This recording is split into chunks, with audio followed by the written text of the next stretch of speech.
mean, the fact that while there have been some demographic shifts within corrections, I mean, the demographic makeup of the corrections department is relatively close to what it was in 1971. The fact that the correctional facilities are still in largely rural, homogeneously white communities. The fact that these prisons remain kind of the only, or if not the only, one of the primary sources of employment for these communities continues to be a struggle and poses challenges when you're trying to talk about and getting into the conversations about reform, because the system is so intrinsically tied to the economics of these communities that it makes it hard, I think, to venture into their how the system changes that doesn't negatively impact those communities.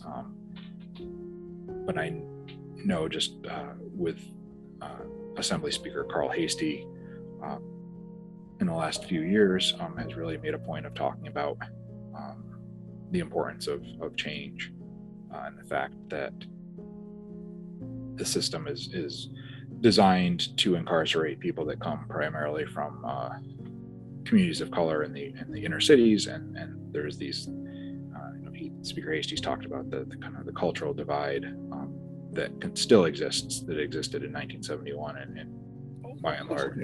Yep. We travel these roads, and when we get to these towns, you get to see New York State is a big state, but when you go inside, the people that's arrested are from Brownsville, the Bronx, Queens, Manhattan, Staten Island, the majority. You look for people from Ithaca, New York, people from Schenectady, Monroe County, King County. These is counties in New York State, but they're not incarcerated. And you read their newspaper and they have crime, but they're not the total population in New York State. And when you look at this, you say, wow, what is happening here? And one of the major things is that most people in the lower cities don't know how beautiful New York State is.